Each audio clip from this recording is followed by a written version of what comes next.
The order Justin Kurzel സംവിധാനം ചെയ്ത് Jude Law, Nicholas Hoult, Tye Sheridan തുടങ്ങിയവർ കേന്ദ്ര കഥാപാത്രങ്ങളായി വന്ന ഈ ഇംഗ്ലീഷ് ക്രൈം ത്രില്ലർ സിനിമയെക്കുറിച്ചാണ് ഇന്ന്. 1980കളുടെ തുടക്കത്തിൽ അമേരിക്കയിൽ ഉണ്ടായിരുന്ന ഒരു ടെററിസ്റ്റ് ഗ്രൂപ്പിനെ പിടിക്കാനായിട്ട് ഒരു FBI ഏജന്റ് നടത്തുന്ന ശ്രമമാണ് ഈ സിനിമ പറയുന്നത്. ഇത് ശരിക്കും നടന്ന സംഭവങ്ങളാണ്. ആ സംഭവങ്ങളെ ബേസ് ചെയ്ത് 1989 ഇറങ്ങിയ പുസ്തകത്തിന്റെ ചലച്ചിത്രാവിഷ്കാരം കൂടിയാണ്. ഒറ്റ വാക്കിൽ ഒരു കിടിലം പടം. ഒരു സ്ലോ ബേൺ ക്യാരക്ടർ ഡ്രിവൺ ത്രില്ലറാണ്. ഗംഭീര സിനിമാറ്റോഗ്രഫിയും കിടിലം പെർഫോമൻസും ക്ലാസ് മേക്കിംഗ് കൂടിയാവുമ്പോൾ പടം വേറെ ലെവലായി മാറുകയാണ്. വേട്ടക്കാരന്റെ മണമോ ചെറിയ ശബ്ദമോ മതി ഇരയ്ക്ക് സമർത്ഥമായിട്ട് രക്ഷപ്പെടാനായിട്ട്. ഒരു മാനും വേട്ടക്കാരനും തമ്മിലാണെങ്കിലും അല്ലെങ്കിൽ ഒരു ക്രിമിനലും പോലീസുകാരനും തമ്മിലാണെങ്കിലും ഈ ഒരു സത്യം വളരെ മെറ്റഫോറിക്കലായിട്ട് സിനിമയിൽ അവതരിപ്പിച്ചിട്ടുണ്ട്. ഈ ക്രൈം ത്രില്ലർ എന്ന് കേട്ടിട്ട് ഭയങ്കര സസ്പെൻസോ സീറ്റഡ്ജ് ത്രില്ലറോ അങ്ങനെയൊന്നും അല്ല കേട്ടോ. വില്ലനെയൊക്കെ ആദ്യം തന്നെ കാണിച്ചുകൊണ്ട് തന്നെയാണ് കഥ പറയുന്നത്. പക്ഷെ വളരെ റിയലിസ്റ്റിക് ആയിട്ടും റോ ആയിട്ടും ഒരു മേക്കിങ്ങും അവതരണവുമാണ്. എന്താണ് നടക്കുക എന്നുള്ള ഒരു ആകാംക്ഷ തീരുന്നത് വരെ നിലനിർത്താനായിട്ട് സിനിമയ്ക്ക് സാധിക്കുന്നുണ്ട്. ഒപ്പം ശക്തമായ പൊളിറ്റിക്സ് തന്നെ സിനിമ സംസാരിക്കുന്നുമുണ്ട്. 3 ശക്തമായ കഥാപാത്രങ്ങൾ അത് അവതരിപ്പിച്ചിരിക്കുന്നത് 3 കിടിലൻ പെർഫോമേഴ്സുമാണ്.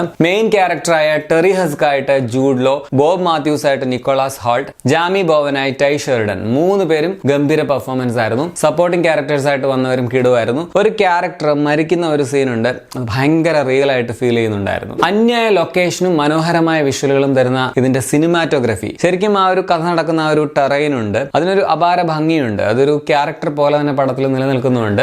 ആഡം ആർക്കാപ്പോ ആണ് ഇതിന്റെ ക്യാമറ. ഒപ്പം നിക് ഫെന്റന്റെ എഡിറ്റിംഗും ജഡ് കേഴ്സലിന്റെ മ്യൂസിക്കും പടത്തിന്റെ ഹൈലൈറ്റ് തന്നെയാണ്. പിന്നെ ഇതിന്റെ ആർട്ട് അല്ലെങ്കിൽ പ്രൊഡക്ഷൻ ഡിസൈൻ എടുത്ത് തന്നെ പറയണം. 80കളിലെ വാഹനങ്ങൾ, കോസ്റ്റ്യൂംസ്, കെട്ടിടങ്ങളൊക്കെ അതേപോലെ തന്നെ അവര് റീക്രിയേറ്റ് ചെയ്തിട്ടുണ്ട്. നൈസ് ആയിരുന്നു. ചില ട്രാജഡി പടത്തിൽ വരാൻ സാധ്യത ഉണ്ടെന്ന ഒരു തോന്നൽ നമുക്കുണ്ടാവും. നമുക്കറിയാം ഇങ്ങനെ സംഭവിക്കുന്നത്. സോ അത് പ്രെഡിക്റ്റബിൾ ആണ്. സ്റ്റിൽ ആ സംഭവങ്ങൾ ഉണ്ടാകുമ്പോൾ, പടത്തിൽ സംഭവിക്കുമ്പോൾ ശരിക്കും നമുക്കൊരു ഷോക്ക് ഫീൽ ഉണ്ടാകുന്നുണ്ട്. അതൊരു നല്ല സിനിമയുടെ ലക്ഷണമാണ് കേട്ടോ. പടം ഇമോഷണലി നമ്മളെ കണക്ട് ആക്കുന്നുണ്ട് എന്നതിന്റെ തെളിവ് കൂടിയാണ്. പിന്നെ പടം ഭയങ്കര സ്ലോ ആണ്. ചിലപ്പോൾ ഡയലോഗ് ഇല്ലാത്ത ഭാഗങ്ങളൊക്കെ പടത്തിലുണ്ട്. ക്യാരക്ടേഴ്സിന്റെ മൂവ്മെന്റ് മാത്രം ഉള്ള ഷോട്ട്സ് ഉണ്ട്. BGM ഒന്നുമില്ല. സോ ഭയങ്കര ക്ലാസ് സാധനമാണ്.